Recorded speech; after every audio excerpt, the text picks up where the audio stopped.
사랑하고 축복합니다. 7월 13일 수요일입니다.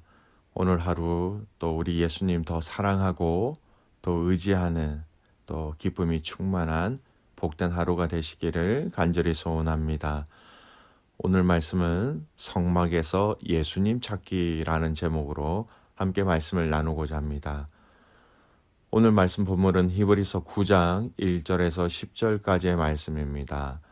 말씀 봉독하도록 하겠습니다.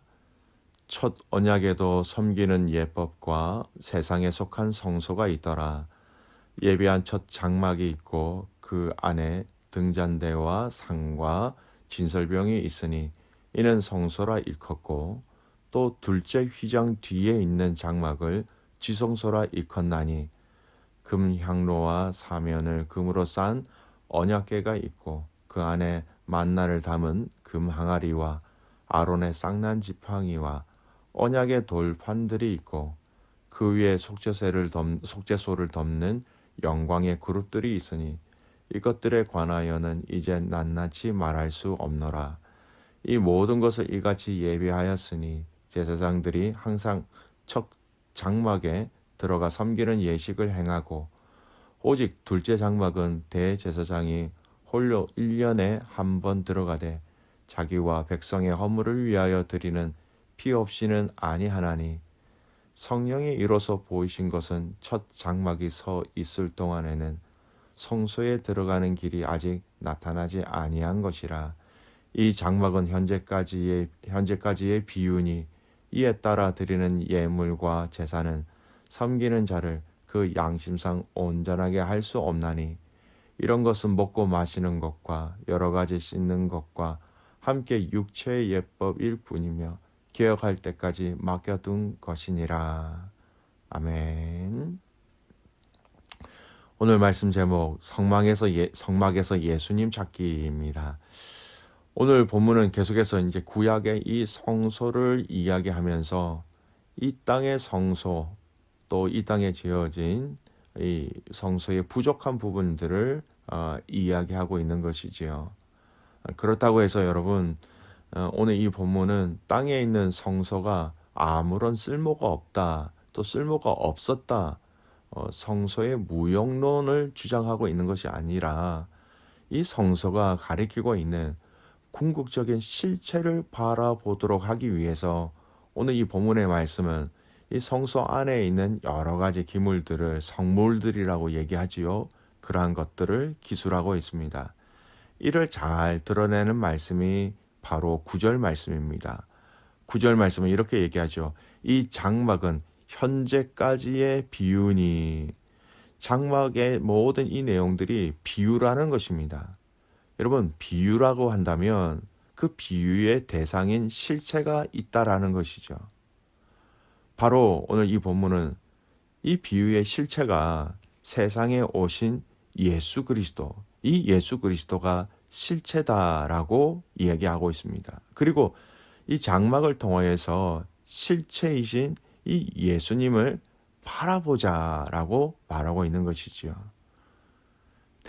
대다수 유대인들이 실패하게 된 가장 큰 요인은 그림자를 통해서 실체를 보려고 하는 대신 그냥 그 그림자에 만족해 주저앉아 버렸다라는 것입니다. 그래서 그들은 눈으로 예수님을 보고도 믿지 못하였던 것이죠. 장막에 대한 그 하나님의 목적은 한시적인 것이었다라는 것, 이것이 최종적인 것이 아니었고 예배의 수단이었지 예배의 대상이 아니었다라는 것을 분명히 이야기하고 있습니다. 오늘 본문을 통하여 설명되어지는 이 구약 성소의 성물들을 조금 알 필요성이 있습니다. 완전하지는 않지만 이 구약의 성물, 또 오늘 이 본문의 내용을 통하여 소개되어진 이 성물을 통하여 신약의 예수님께서 행하신 영원한 대제사장의 그 역할을 우리는 같이 또한 확인할 수 있기 때문입니다. 참으로 중요한 것은 모든 성물들은 그 역할과 각각 기능은 다 다르지만 한 가지 주제, 한 분을 가리키고 있다라는 것을 우리는 확인할 수 있습니다. 오늘 본문은요. 오늘 말씀은 3절에서 5절의 말씀에 언급되는 성물을 중심으로 하여 내용들을 좀 살펴보고자 합니다. 먼저 성소에 있는 기물부터 얘기하죠. 첫 번째가 뭐냐면 등잔대입니다. 이 등잔대, 촛대라고 얘기할 수 있지요. 이 등잔대는 불을 비추는 유일한 것이었습니다. 여러분, 예수님께서 당신에 대해서 설명하실 때 여러분 무엇이라고 말씀하십니까? 요한복음 8장 12절 말씀에 보면 예수님이 이렇게 얘기하시죠.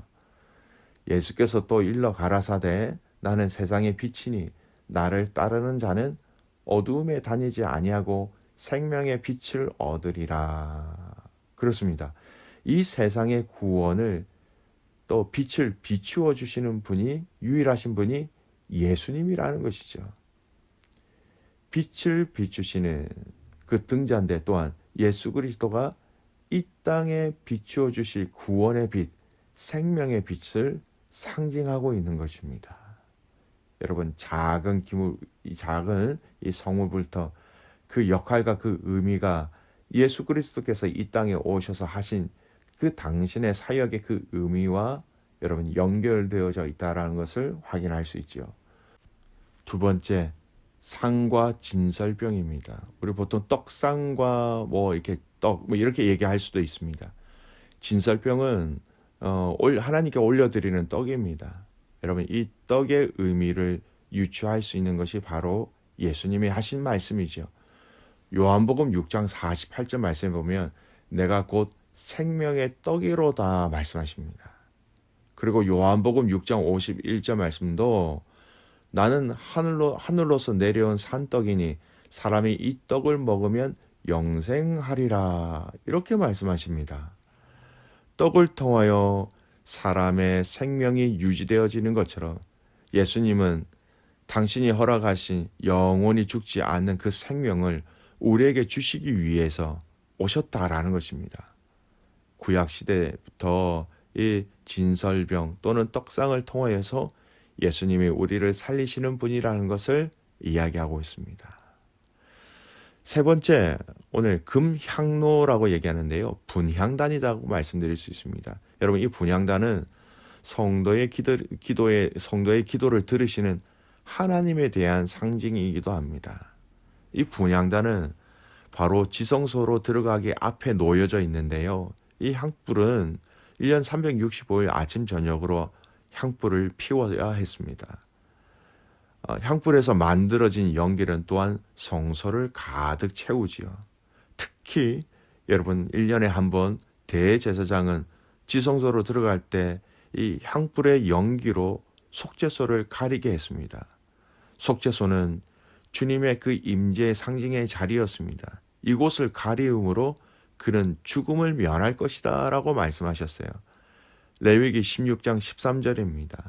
여호와 앞에서 분향하여 향연으로 증거계 위 속죄소를 가리게 할지니 그리하면 그가 죽지 아니할 것이며 이 분향단에서 나온 향기가 죽음을 피해가게 한다라는 것입니다. 마치 이스라엘 백성들이 출애굽을 할 때 어린 양의 피를 보고 그 재앙이 피해간 것처럼 그렇습니다. 주님은 우리를 영원히 죽지 아니하도록 우리를 친히 인도하신다라는 것이죠. 여러분, 비유이지만 오늘 이 말씀은 주님의 모습을 깊이 묵상할 수 있는 말씀입니다. 한 가지 더, 여러분, 그 연기뿐만 아니라 향기도 나겠지요. 여러분, 한 가지 더 유추할 수 있는 것이 있습니다. 계시록 5장 8절 말씀에 보면 책을 취하심에 네 생물과 24장로들이 어린 양 앞에 엎드려 각각 검은고와 향이 가득한 금대접을 가졌으니 이 향은 성도의 기도들이라. 우리의 기도가 하나님 앞에 상달되어질 때에 그 향으로 올라가는데 이것이 바로 성도들의 기도다라고 이렇게 말씀하시는 것입니다. 여러분, 우리의 기도를 흠양하여 주세요라는 의미가 바로 이 말씀을 통하여 나온 기도의 구절이기도 합니다. 우리의 기도를 들으시는 하나님, 그 기도에 응답하시는 하나님, 우리의 기도를 들으시는 그 중보자 예수님이 하나님께 중보하시는 역할을 미리 우리에게 보여주시고 있는 것이지요. 다음은 언약궤와 속죄소입니다. 여러분, 언약궤는 지성소의 핵심이죠. 하나님의 영광은 이 언약궤로 시작되어집니다. 특히 이 언약궤를 덮는 막의 뚜껑이라고 할 수도 있고요, 덮개라고 할 수 있는데 그것이 바로 속죄소입니다. 이 속죄소를 통하여 하나님은 이스라엘 백성들에게 당신의 뜻을 알려주셨고, 이 속죄소를 통하여서 하나님은 구원의 은혜, 또 죄사함의 은혜를 허락하여 주셨다라는 것을 알 수 있지요. 레위기 16장 15절 말씀입니다. 또 백성을 위한 속죄제 염소를 잡아 그 피를 가지고 휘장 안과 들어가서 그 수송아지 피로 행함같이 그 피로 행하여 속죄소 위와 속죄소 앞에 뿌릴지니. 여러분, 즉 이 속죄소는 피가 뿌려지는 곳입니다. 여러분, 이 비유는요, 예수님께서 우리를 위하여 죄를 용서해 주시는 그 언약의 피, 십자가의 피를 미리 상징적으로 이야기하고 있는 것이죠. 그래서 여러분, 속죄소라는 이 헬라의 단어의 의미는요, 화해를 하게 한다라는 의미가 함께 포함되어져 있습니다. 즉, 우리의 죄를 제거해 주셔서 하나님과 우리가 이제는 관계가 있도록, 죄로 인해서 끊어진 우리의 관계가 연결되어질 수 있도록, 그것이 바로 이 속죄소의 기능이었다라는 것이죠. 그것을 바로 예수님이 친히 감당하셨습니다. 그래서 사도 바울도 이 구약의 속죄소의 의미를 충분히 담아서 이렇게 얘기하고 있습니다. 로마서 3장 24절에서 25절 말씀. 그리스도 예수 안에 있는 성령으로 말미암아 하나님의 은혜로 값없이 의롭다 하심을 얻은 자가 되었느니라. 이 예수를 하나님이 그의 피로서 믿음으로 말미암아 화목 제물을 세우셨으니 이는 하나님께서 길이 참으시는 중에 전에 지은 죄를 간과하심으로 자기의 의로우심을 나타내려 하심이니. 예수 그리스도가 우리를 위하여 대신 죽으시고 그의 피로 하나님과 우리를 화목하게 하셨다라는 것입니다. 사랑하는 귀한 믿음의 가족 여러분, 오늘 이 속죄소가 가지고 있는 이 중요한 의미를 다시 한 번 더 예수 그리스도를 통하여서 발견하시기를 간절히 소원합니다. 여러분, 구약의 모든 말씀은 주님을 알리기 위해서, 주님을 드러나기 위해서 준비되어진 말씀이죠. 특히 이 히브리서의 말씀은 구약의 성소의 모든 기물들도 바로 이 예수님을 상징하고 가리키고 있다라는 것입니다. 오늘 우리의 일상의 삶 속에서 여러분, 예수님을 발견하십시오. 그리고 그 예수님의 깊은 은혜와 사랑을 함께 나누십시오. 성막을 통해서 예수님을 우리에게 미리 상징적으로 비유적으로 보여주신 것처럼 모든 만물이 우리 주님의 역사와 일하심을 증거하고 있듯이 우리 오늘 이 하루 주님을 드러내는, 또 주님을 인정하는 복된 믿음의 가족들 되시기를 주님의 이름으로 축복합니다. 아멘. 기도하겠습니다. 살아계신 아버지 하나님, 감사와 찬송과 영광을 주님께 올려드립니다. 우리의 모든 것을 다하여 주님을 사랑하는 저희들, 또 그 주님의 사랑을 마음껏 먹고 마시는 이 하루가 되게 하여 주시옵소서. 하나님, 이 성소, 구약의 이 성소의 모든 역할과 그 기물들이 결국은 예수 그리스도의 십자가의 그 중보하심, 피 흘리심, 사해 주심, 구원하심과 연결되어져 있다는 것을 오늘 이 말씀을 통하여 들었습니다. 오늘 우리의 삶 속에서 이 예수님 더 사랑하게 하시고, 오늘 우리의 일상생활 속에서도 이 예수님의 은혜와 사랑을 마음껏 누릴 수 있도록 은혜 위에 은혜를 더하여 주시옵소서. 예수 그리스도를 찾게 하시고 예수 그리스도를 알게 하시고 예수 그리스도를 증거하는 우리의 삶이 되기를 간절히 소원하옵고 살아서 역사하시는 예수 그리스도의 이름으로 감사하며 기도드리옵나이다. 아멘.